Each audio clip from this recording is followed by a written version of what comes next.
Hey up everyone, welcome back to the Rugby League History channel. Today on the channel I'll be doing another retro season review as part of my retro season review series. Today I'm going to be talking about the Sydney Roosters 2002 NRL season. We're talking about some of the highlights of that season, some of the background going into that year and some other bits and pieces, so stay tuned for the rest of the video. A bit of background on Sydney Roosters / Eastern Suburbs before going into the 2002 NRL season. The club were in the midst of a 27-year premiership drought. They hadn't won a premiership since 1975. They did make a grand final in 1980 where they lost to Canterbury. And in the early 80s they made a couple of preliminary finals.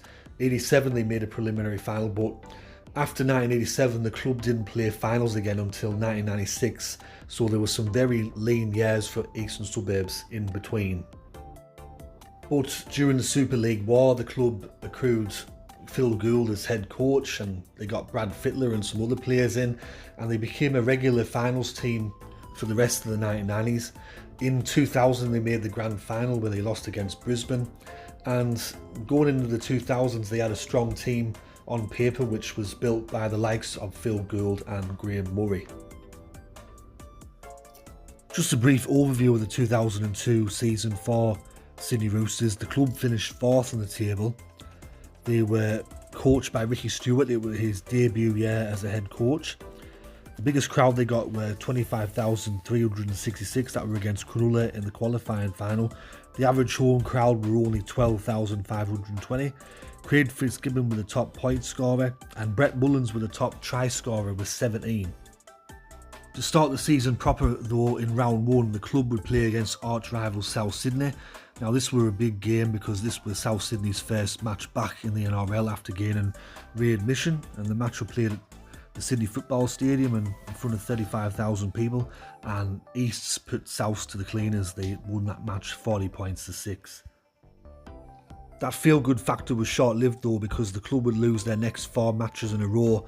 However, looking back at the teams that they lost against New Zealand, Brisbane and Newcastle in particular, and all them 3 sides were quite strong back at that time.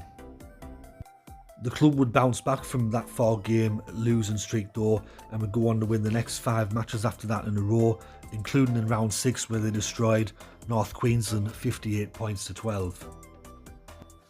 By the midway point of the season, the club would be sat 6th on the table, and this came after they beat arch rivals South Sydney once again by a big margin. This time it was 42 points to 6 at the same venue. The club would continue their good form in the second half of the year. Pretty much the only blip along the way were in round 18 where they were defeated 48 points to 10 against Melbourne. But to close out the year, the club won 5 matches in a row to finish 4th on the table.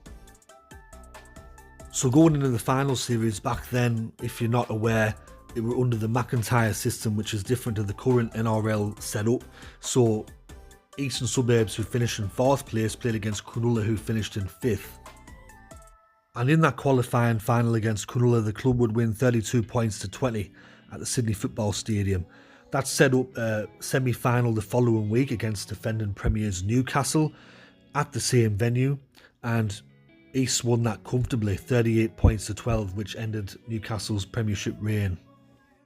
In the preliminary final, however, the club had a really tough match against a very good Brisbane side, but they won that game 16 points to 12 and booked their place in the 2002 NRL Grand Final.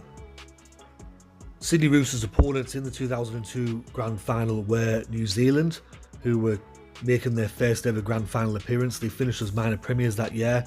They wouldn't have if Canterbury didn't cheat the salary cap that year, but that's a different story. But like Sydney Roosters, New Zealand had a tough preliminary final. They had to beat Cronulla to make the grand final, and I believe at one stage in that match they were behind. So going into this game, it were an evenly matched contest, you could say, on paper.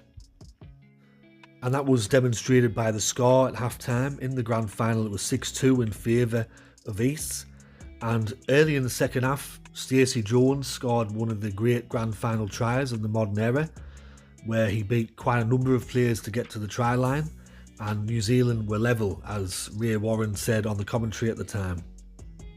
However, in the second half of the game, East just started to get away from New Zealand a bit, and there was a turning point in the match which I always remember, which was the game was in the balance and Richard Villasanti did a high shot on Brad Fittler which busted him open, and then when he was on the ground, Richard Villasanti went over the top, and that fired the Eastern Suburbs players up, I believe, because in the next set, when Richard Villasanti run the ball up, Adrian Morley crunched him in a tackle, and I think Richard Villasanti lost the ball by memory, and all the East players just surrounded Adrian Morley, and it just seemed to lift them to a new level. And in the end, Sydney Roosters run away with the game.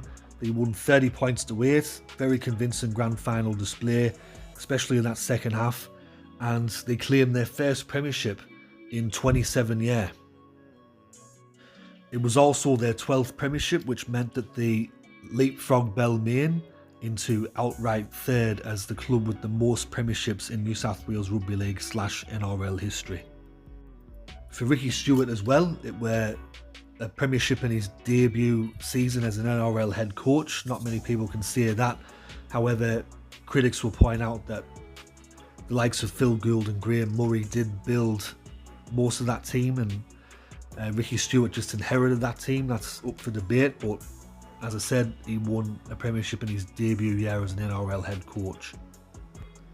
Following on from the 2002 NRL Grand Final, the club would win the World Club Challenge the following year, and they would reach another Grand Final where they lost to Penrith, and then in 2004 they once again made the Grand Final.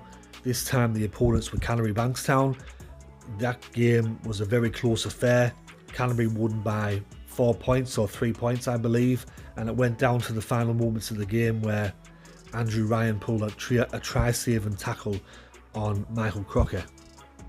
And as we all know, Eastern Suburbs really kicked on from the 2002 NRL Grand Final victory. They've become a very consistent finals team, a contender most years. They've won 3 further premierships, all in the 2010s, and it's rare for them not to be in the finals and not to be competing for the premiership, or at least be talked about winning another premiership. So that's my 2002 NRL season review of the Sydney Roosters, retro season review.